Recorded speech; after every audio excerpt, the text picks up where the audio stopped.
Hello everybody, and welcome back once again to Exploding Planets and Redesign.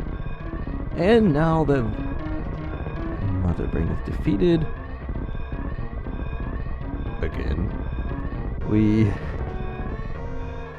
not mentioned how many times I may or may not have gone through that fight. We just have to escape off this planet, which has proven to be a little bit difficult. Yeah, basically, you've got to go through a bunch of morph passages. We lost pretty much every major item except for Hyper Beam, Morph Ball, and Bombs. Like I said, we have to collect the... Actually, you might have High Jump too, I don't remember. I don't know. You have what you've got. You have to work with it. So we do have to go through here and collect a missile tank. Go through a whole bunch of random passages, whatever. So yeah, this is why you were seeing all the morph passages earlier on, while just going through terrain normally. And fun fact, we are not actually done with Metroids. There are more Metroids to come. And we do not have the means to freeze them, and Hyper Beam does absolutely nothing.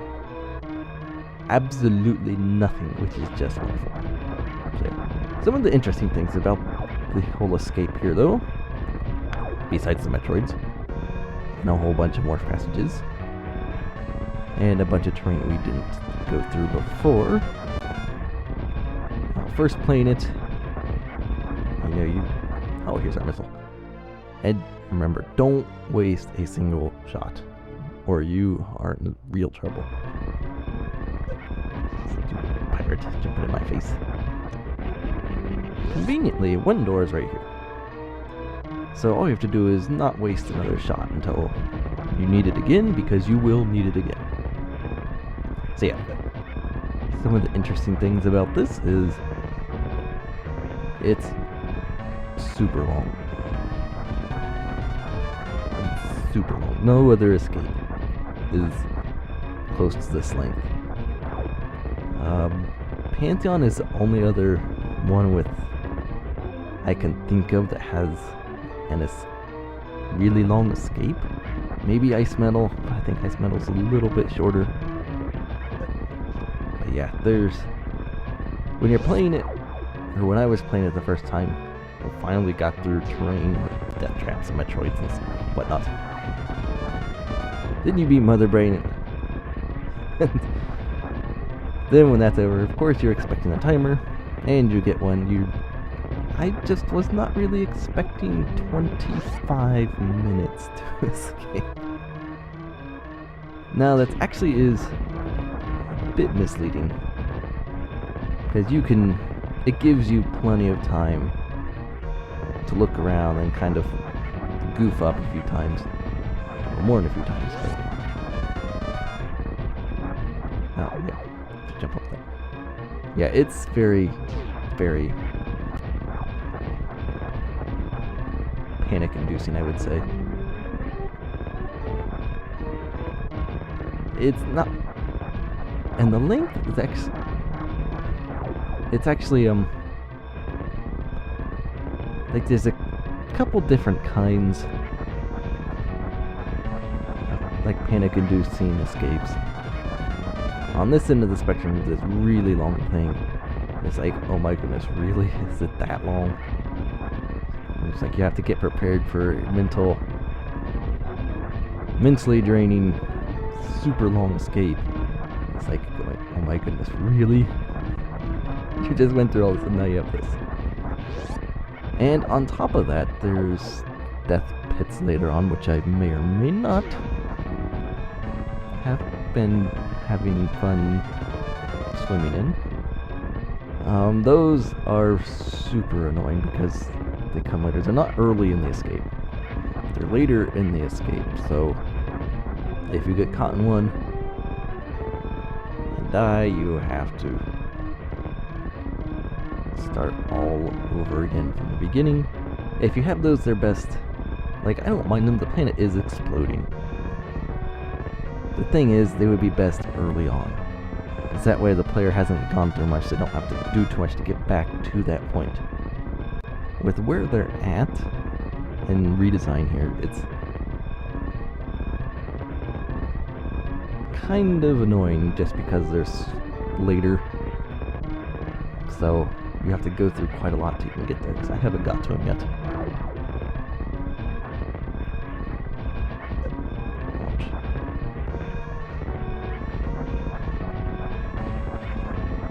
Oh, so yeah. And then on the other end of the spectrum, you have something like Z Factor, where it gives you just a tiny amount of time.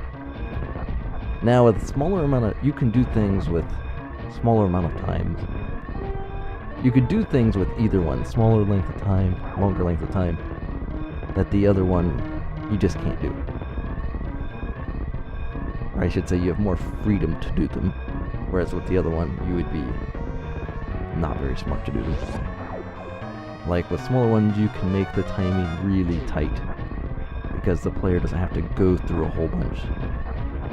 Like if the timing was really tight on this, you had 25 minutes and you had basically 30 seconds of leeway.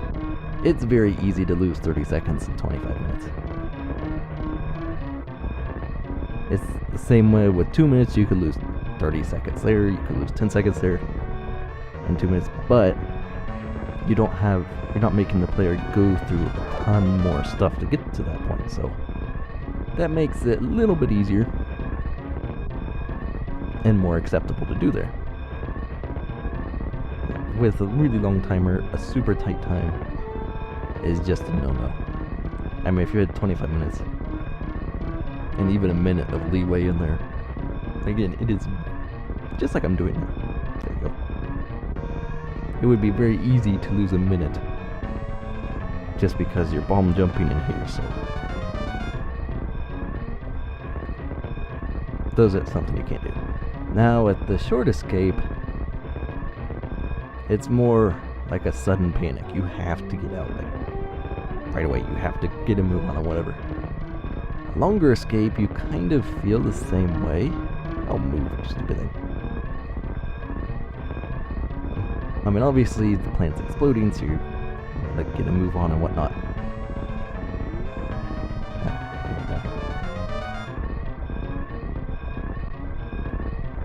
But it's not quite to the same point. With a longer escape, it's much more endurance based, where you have to keep up a good pace.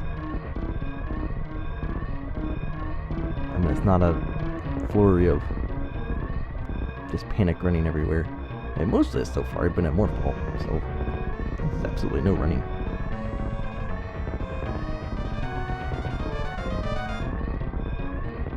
So hopefully you, after you got Springball, you did not forget how to do your little bomb jump thing, because you need it. Okay, not doing very good there.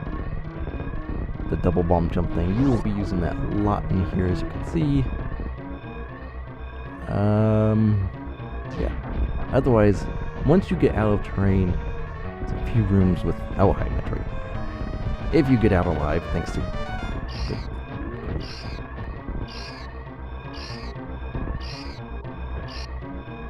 yeah, Metroids.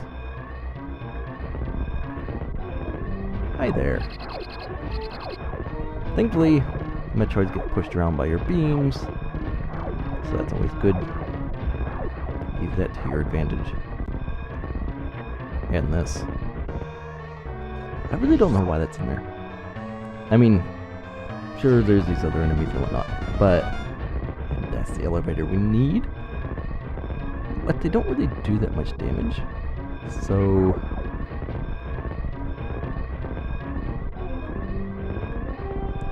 oh, yeah. I know it's one of you. There we go. Okay, so we're still not out of terrain yet. But yeah, the energy refill's just weird. I mean, it's really only useful if you're super low on health, like less than an less than an energy tank. This whole redesign thing has been a lesson in English. Yeah, because like with the death rooms, if you're caught with full health, that's it. It doesn't matter. And here is our second missile door. So again, if you wasted just one missile, you're done. You can't get out. And something similarly based off the original Metroid Escape, which can be quite fun. Fun in quotation marks. And yeah, just like that. And like that. Say, you see with this, if you had tight timing, the player could easily, on these platforms, lose a whole bunch of time.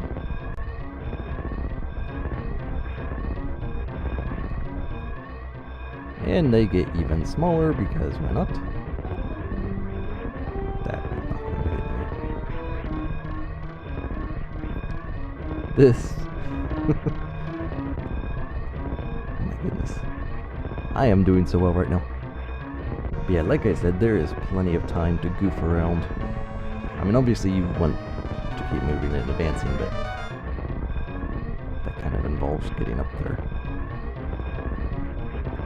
But yeah, there is, don't worry about the timer too much. The 25 minutes is plenty, and yeah. Good lord, I can even jump. Jumping, one of the instrumental elements to a Metroid game. Oh my goodness, really? Get up there. This is becoming a train wreck. The hard thing is you don't want to spin jump. You want to do that as little as possible, but you kind of have to on these. It's just the spin jumping is harder to control when you land to stay on that platform.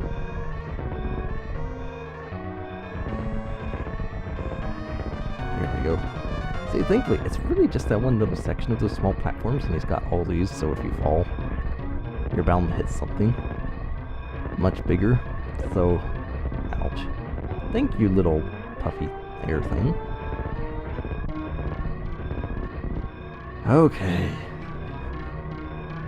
Now that that's done, we are officially out of terrain, but there's still quite a bit to go. And this is where the death rooms come in. Because it's not even acid. He has lava coming up in some rooms. And like I said, if you're caught, that's the end for you. You literally cannot jump up some of these rooms, and that's it. And that's the tough part, because it comes later in the run, or in the escape. So then if you do get caught by one, which is almost definitely going to happen,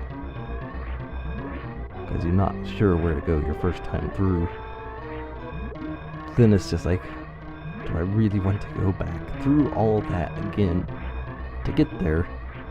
Then if you do that, successfully pass that room, hey, maybe you get caught in the next one. It's kind of a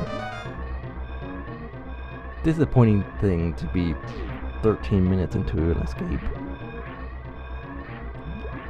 and then just end up dying, because that kind of makes you lose motivation. So actually, I went up there. It's a hard thing to do, so just keep that in mind. It's not that I don't like long escapes, it's just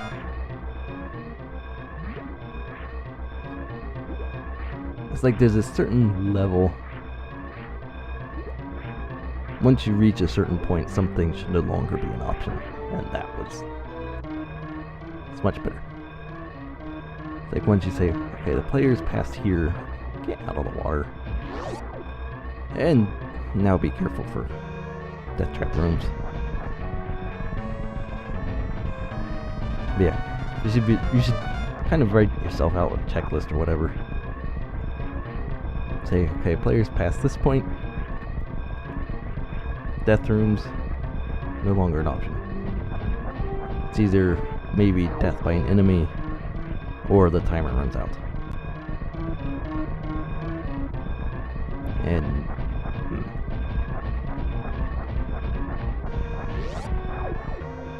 so yeah, this one was one room. Get off that. Let's not get burned.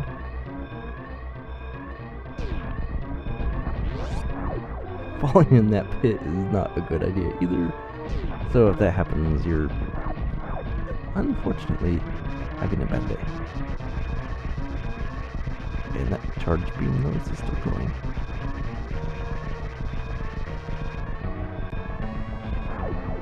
And this room is also, I think, one of the death rooms.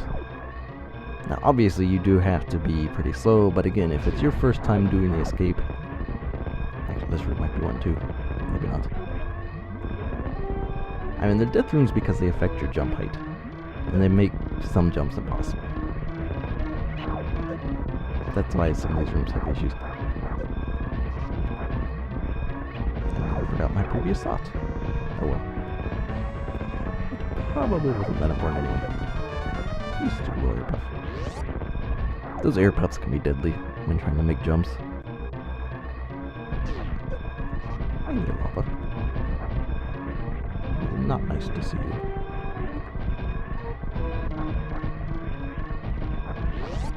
And here is the little fun thing.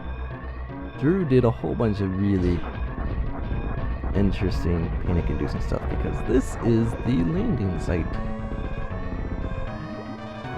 Except during the escape.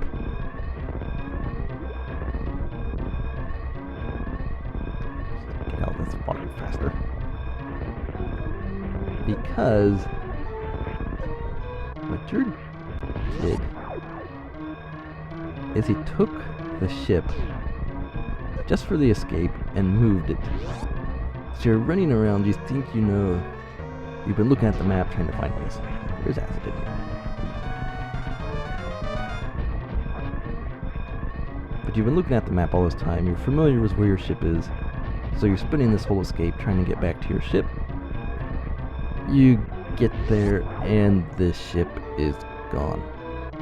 And that's another. There's a lot of little things like that where it's like, what in the world, Drew? Because your ship should be here. But instead there's a bunch of rocks that fall. So it's like, what in the world? I kind of like that he threw that in there. I still think this is the only hack that does that. Where your ship is, during the escape, is moved to a new location. Like, like you can, like what, I guess what plays on, you just start out on the planet, and then at the end you get to your ship, to a ship. That's a bit different though, because this one you actually land on the planet for some reason. And then, during the escape, it's moved. And it makes logical sense because there was a bunch of rocks that fell, so instead of the ship deciding, oh, well, I guess it's time to get destroyed by these rocks, it moves itself, so that makes sense.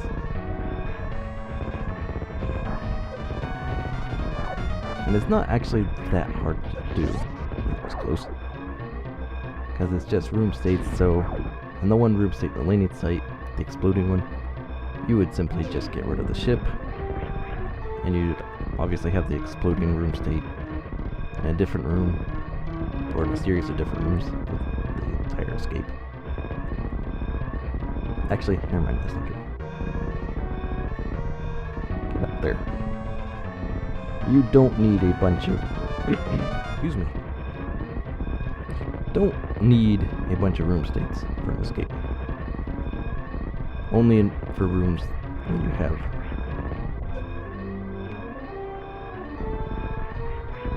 same as passing through before the planet explodes.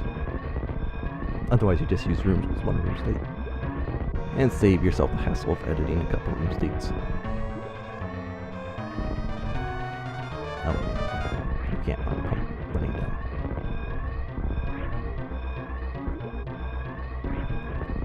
So your ship should be just over here. And there it is. It just flew off to a safe spot, but it's still an interesting little thing. Because it's more like you can only keep at a heightened panic level or whatever for so long. So your first one is obviously there's a 25-minute escape timer. So like, well, what in the world? And so you keep going through it, so you kind of get dulled to that. So then you get close to your ship, you're starting to get a little more excited, you're almost done. You survive these death rooms or whatever, you made it through here. And the ship isn't there. So that kind of puts you back at a heightened level again. It kind of puts that back in focus. So I like that. It's a neat little thing that no one else has really done. And my hideous time was 6 hours and 41 minutes. Good lord.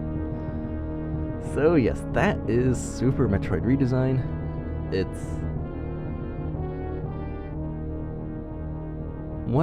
is probably the best built hack out there.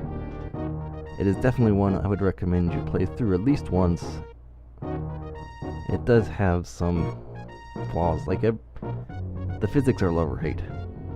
Some people love them, some people don't. I personally don't like the physics, but despite that, I would still recommend this hack. It is it was actually an early hack, and it still stands out as one of the best. And that's despite, again, the physics. There are some issues with it. It is a bit more difficult, which I don't mind at all of it. And that is something to consider. Let's see what else.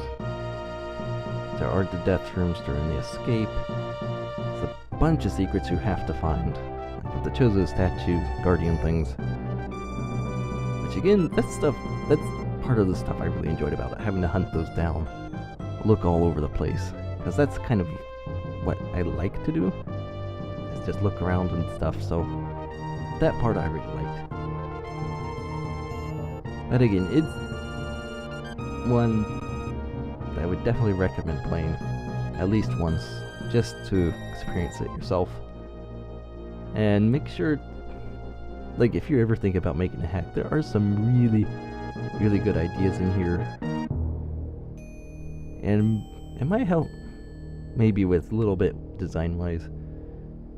Because despite using pretty much just the plain normal tiles with a few additions to the CRE or whatever, it still looks really good, so it shows a lot what you can do with those. So it's a good hack to play and study, at least the one time. And if nothing else, you have at least be able to say, yeah, I played and beat it, so yeah.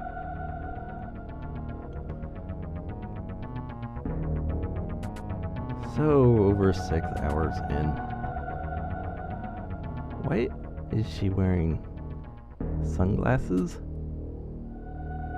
under her helmet with a visor?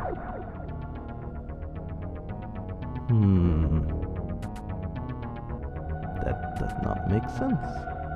I guess if she were in space right there, which she wouldn't be if she opened her helmet. Never mind, that's just stupid. Stupid thought. Anyways, 75.6%. And not too good, but not bad either. So, anyway, that was Super Metroid Redesign. Thanks for watching, and we will see you for whatever comes next. Whenever that is.